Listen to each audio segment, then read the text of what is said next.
সুজি দিয়ে এত মজার পিঠা হাত দিয়ে ধরলেই গলে যায় আর মুখে দিলেই মিলিয়ে যায়।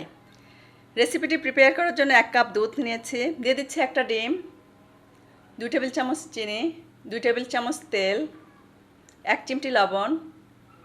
খুব সুন্দর করে মিশিয়ে নেব। দিয়ে দিচ্ছি 1 কাপ সুজি। সুজিটা কিন্তু ভেজে নেইনি, প্যাকেটের সুজি সেভাবে দিয়েছি। আবারও খুব সুন্দর করে মিশিয়ে নেব। দিয়ে দিচ্ছি ময়দা 1/4 কাপ। এখানে কিন্তু অল্প অল্প করে ময়দাটা অ্যাড করে দিচ্ছিলাম। আবারও 1/4 কাপ ময়দা নিয়েছি, 1 চামচ বেকিং পাউডার, আরও 2 টেবিল চামচ ময়দা দিয়েছি।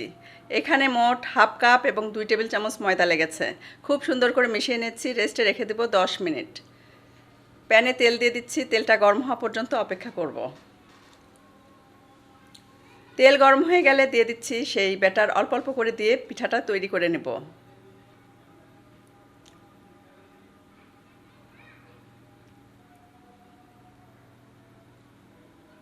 আপনারা যে কোনো শেপে দিতে পারেন, এর চেয়েও ছোট দিতে পারেন কিংবা এর চেয়েও বড় দিতে পারেন, তবে ছোট ছোট দিলেই কিন্তু বেশি ভালো হয়, পিঠাগুলো ফুলে ভালো। উল্টে পাল্টে খুব সুন্দর করে গোল্ডেন কালার করে ভেজে নিয়েছি।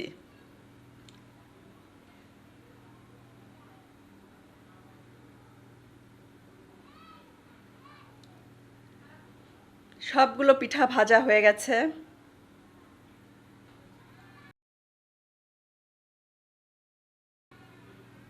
পিঠাগুলো কিন্তু এভাবেও খেতে পারেন, এটা খেতেও কিন্তু অনেক মজার। ভেতরটা খুব সুন্দরভাবে ফুলেছে।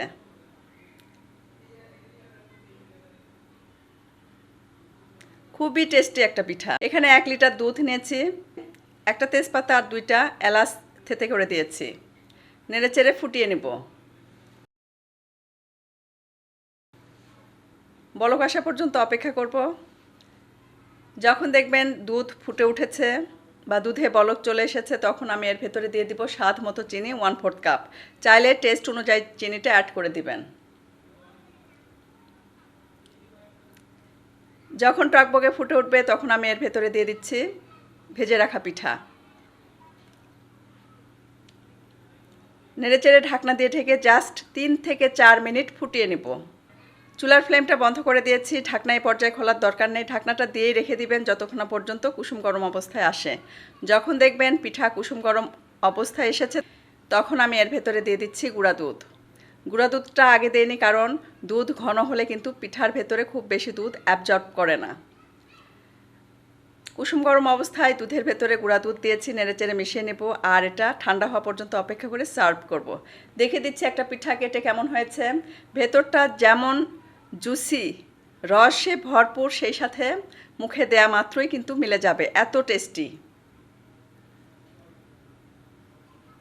আশা করছি আজকের পিঠার রেসিপিটি খুব ভালো লেগেছে।